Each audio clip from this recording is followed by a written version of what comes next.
A interpretação dos sonhos. Sigmund Freud. Áudio 2. A relação do sonho com a vida de vigília. O julgamento ingênuo do homem que acaba de despertar supõe que o sonho, já que ele não provém de outro mundo, transportara o adormecido para o outro mundo. O velho Bourdieu, a quem devemos uma descrição cuidadosa e sutil dos fenômenos do sonho, expressou essa convicção numa frase que chamou muita atenção. Abre aspas. Jamais se repete a vida do dia com seus esforços e prazeres, suas alegrias e dores. Pelo contrário, o sonho visa libertar-nos deles. Mesmo quando toda a nossa alma estava repleta de algo, quando uma dor profunda dilacerou nosso íntimo ou uma tarefa exigiu toda a força do nosso espírito, o sonho ou nos oferece algo completamente estranho, ou seleciona da realidade apenas elementos individuais para suas combinações, ou adota apenas a tonalidade do nosso humor e simboliza a realidade. Fecha aspas. Fala nesse mesmo sentido diretamente de sonhos complementares e o descreve como um dos benefícios secretos de autocura do espírito. Em sentido análogo, Alice Truppel se expressa de modo semelhante em seu estudo elogiado por todos sobre a natureza e a origem dos sonhos. Abre aspas. Quem sonha se apartou do mundo da consciência desperta. Fecha aspas. Abre aspas. No sonho, a recordação do conteúdo ordenado da consciência desperta e de seu comportamento normal se perde quase que completamente. Fecha aspas. Abre aspas. No sonho, a psique se isola quase sem lembrança do conteúdo e discurso regular da vida de vigília. Fecha aspas. Todavia, a maioria dos autores tem defendido uma opinião contrária sobre a relação do sonho com a vida de vigília, como, por exemplo, Hafner. Citação. A princípio, o sonho dá continuação à vida de vigília. Nossos sonhos sempre se vinculam às representações que pouco antes estiveram na consciência.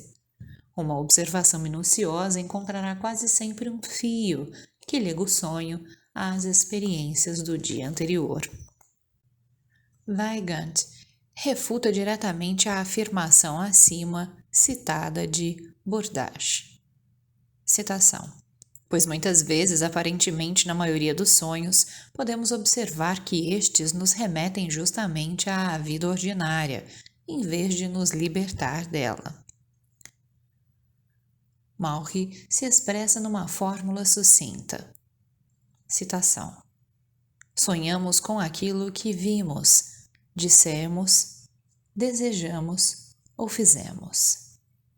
Jessing, em sua Psychology, publicada em 1855, é um pouco mais copioso.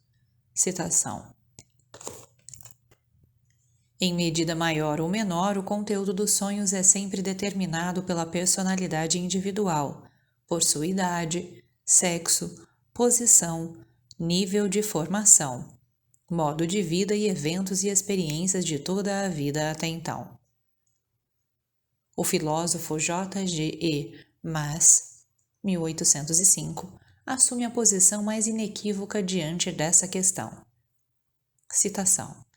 A experiência confirma a nossa afirmação segundo a qual costumamos sonhar com mais frequência com aquelas coisas que atraem as nossas paixões mais ardentes. Vemos, portanto, que as nossas paixões devem exercer uma influência sobre a produção dos nossos sonhos. O ambicioso sonha com os lauréis conquistados ou ainda a serem conquistados, talvez apenas em sua imaginação. O apaixonado, por sua vez, se ocupa em seus sonhos com o objeto de suas doces esperanças.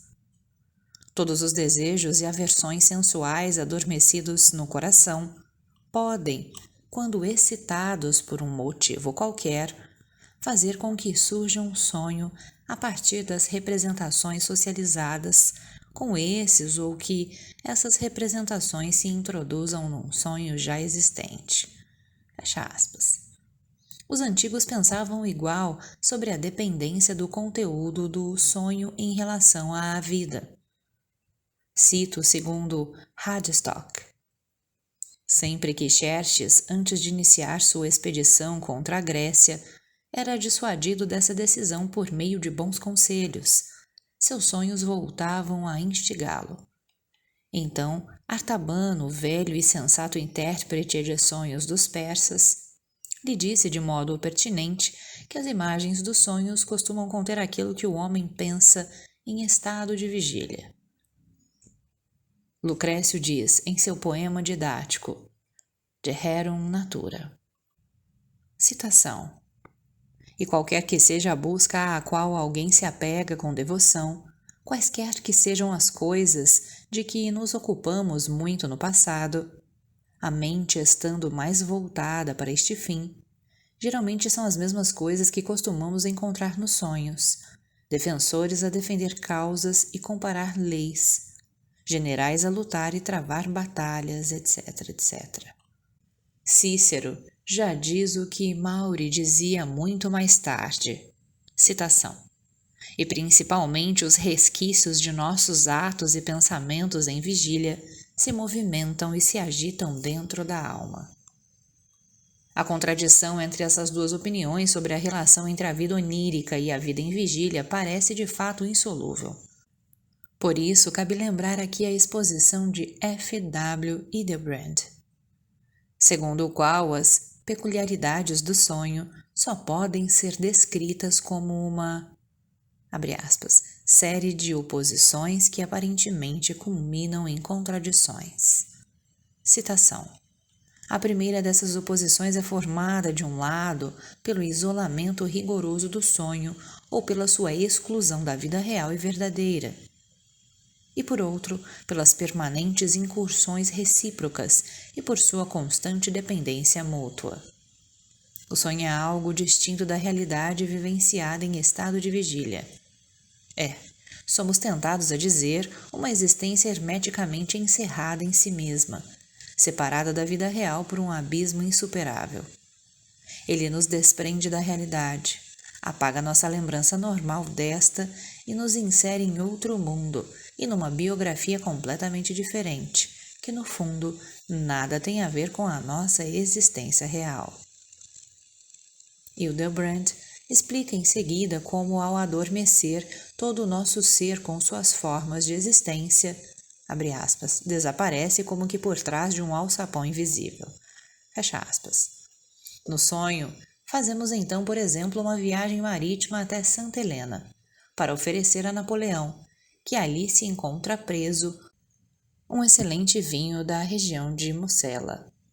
O ex-imperador nos recebe com a maior gentileza e quase lamentamos quando a ilusão interessante é interrompida pelo despertar. Agora, porém, comparamos a situação do sonho com a realidade. Jamais fomos comerciantes de vinhos, nem jamais o desejamos ser. Nunca fizemos uma viagem marítima e certamente não escolheríamos Santa Helena como nosso destino. Não nutrimos nenhuma simpatia por Napoleão, mas sim um feroz ódio patriótico. Além do mais, nem sequer tínhamos nascido quando Napoleão morreu na ilha. Portanto, teria sido impossível estabelecer um relacionamento pessoal com ele. Assim, a experiência do sonho se apresenta como algo estranho, inserido entre duas fases da vida contínuas e perfeitamente compatíveis entre si. Você está ouvindo o canal Eu Ouvi Aquele Livro. No entanto, continua Hildebrand, o oposto aparente é igualmente verdadeiro e correto. A relação e o vínculo mais íntimos caminham, creio, de mãos dadas com esse isolamento e separação. Podemos até dizer, não importa o que o sonho ofereça, ele retira seu material da realidade e da vida do espírito, que se desenrola nessa realidade. Por mais estranha que seja sua atividade, ele jamais consegue se esquivar do mundo real. E suas criações mais sublimes e também as mais grotescas precisam sempre emprestar sua matéria-prima daquilo que o mundo dos sentidos apresenta aos nossos olhos, ou que de alguma forma já encontrou seu lugar no nosso pensamento desperto. Em outras palavras, daquilo que já vivenciamos externa ou internamente.